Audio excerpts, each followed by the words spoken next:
সৈকত চোর, সৈকত চোর, সৈকত চোর। আমরা মাল ধরছি না, আমরা কিনছি। 40-50 টাকা চাইছে স্যার, 40-50 হাজার।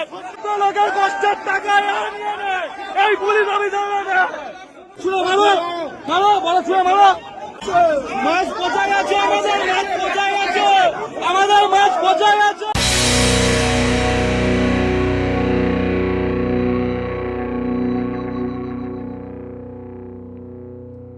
পুলিশ নাকি ইলিশ চুরি করছে, এমনই বিস্ফোরক অভিযোগ করলেন শুভেন্দু অধিকারী। বিজেপি নেতার দাবি, গত কয়েকদিন ধরে ডায়মন্ড হারবারের মাছের আড়ত থেকে যে ছোট ছোট মাছ ব্যবসায়ীরা ইলিশ কিনতে যাচ্ছিলেন, তাদের গাড়ি প্রতি 40,000 টাকা থেকে 50,000 টাকা তোলা চাইছিল পুলিশ। সেই টাকা না দিলেই ছোট ছোট ইলিশ বিক্রি অজুহাতে মাছ ভর্তি গাড়ি আটকে রাখছিল পুলিশ। শুভেন্দুর অভিযোগ, সম্প্রতি সেরকমই একটি ইলিশ ভর্তি গাড়ি আটক করেছিল মগরাহাট থানার পুলিশ। তার দাবি, ব্যবসায়ী টাকা দিতে পারবেন না বুঝতে পেরে বিকেলের দিকে ডায়মন্ড হারবার বাজারে সেই ইলিশ বিক্রি করতে যায় পুলিশ। সেই সময় হাতে নাতে ধরে ফেলেন ব্যবসায়ীরা। তারা বিক্ষোভ দেখাতে থাকেন। যদিও সেই অভিযোগ নিয়ে পুলিশের তরফে আপাতত কোনো মন্তব্য করা হয়নি। যদিও শুভেন্দুর দাবি, এটাই নাকি ডায়মন্ড হারবার মডেল। সৈকত চোর, সৈকত চোর, সৈকত চোর।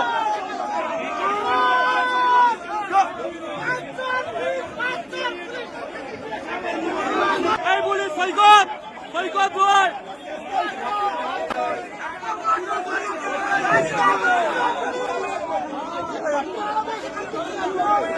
দেখো, পুরো নবান্ন বাজার এক জায়গায় হয়ে গেছে। আমরা মাল ধরছি না, আমরা কিনছি। এই আড়ত থেকে কিনছি। এই সবাই দেখো, চোর চোর চোর চোর চোর, সৈকত চোর, সৈকত চোর, সৈকত চোর, সৈকত চোর, সৈকত চোর।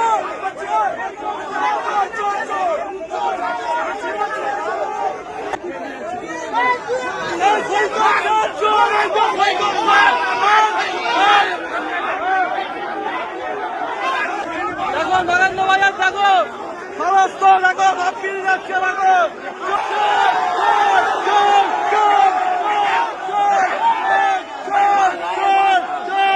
কষ্ট, এত লোকের কষ্টের টাকা এই পুলিশ অফিসার।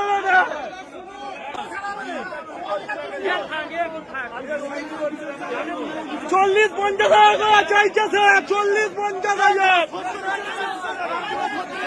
এই তো সৈকত চোর। মাছ ছুড়ে মারো, মারো, বড় ছুড়ে মারো। মাছ কোথায় আছে? আমাদের মাছ কোথায়